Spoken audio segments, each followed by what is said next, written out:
नमस्कार, मी शिवांगी शर्मा आणि आपण पाहत आहात तळोदा वृत्तांकन न्यूज।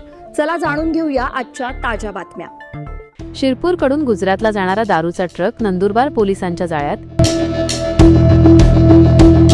7,40,000चा मुद्देमाल जप्त। नमस्कार, नंदुरबार तालुका पोलिसांनी कोरीट फाट्यावर मोठी कारवाई करत अवैध दारूची चोरटी वाहतूक करणारा अशोक लेलँड ट्रक पकडला आहे।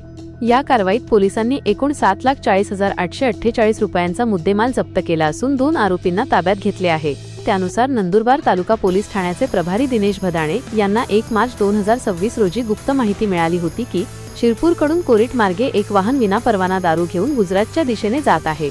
जिल्हा पोलीस अधीक्षक श्रवण दत्त एस यांच्या मार्गदर्शनाखाली पोलिसांनी तात्काळ कोरीट फाटा येथे सापळा रचला। संशयास्पद वाहन क्रमांक GJ 26U0108 नाक्याकडे येताना दिसताच पोलिसांनी त्याला थांबवले। सुरुवातीला वाहनातील इस्मांनी पोलिसांच्या प्रश्नांना उडवाउडवीची उत्तरे दिली, मात्र संशय बळावल्याने पोलिसांनी वाहनाची कसून तपासणी केली असता त्यामध्ये देशी व विदेशी दारूचा मोठा साठा मिळून आला।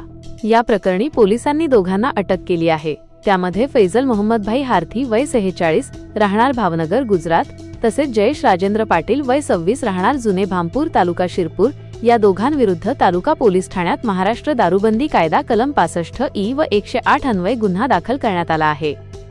ही यशस्वी कामगिरी पोलीस अधीक्षक श्रवण दत्तेस, अपर पोलीस अधीक्षक आशित कांबळे आणि उपविभागीय पोलीस अधिकारी संजय महाजन यांच्या मार्गदर्शनाखाली पार पडली। पथकात प्रभारी अधिकारी दिनेश भदाणे, पोलीस उपनिरीक्षक सुनील भामरे, सुनील सोनवणे, राजेंद्र धनगर, महेंद्र सोनवणे आणि सचिन सैंदाणे यांचा समावेश होता। तळोदा वृत्तांकन न्यूज नेटवर्कसाठी दीपक गोसावी, नंदुरबार। आजसाठी इतकेच। अशाच ताज्या आणि महत्त्वाच्या बातम्या पाहण्यासाठी आमच्या चॅनलला सबस्क्राइब करा। धन्यवाद।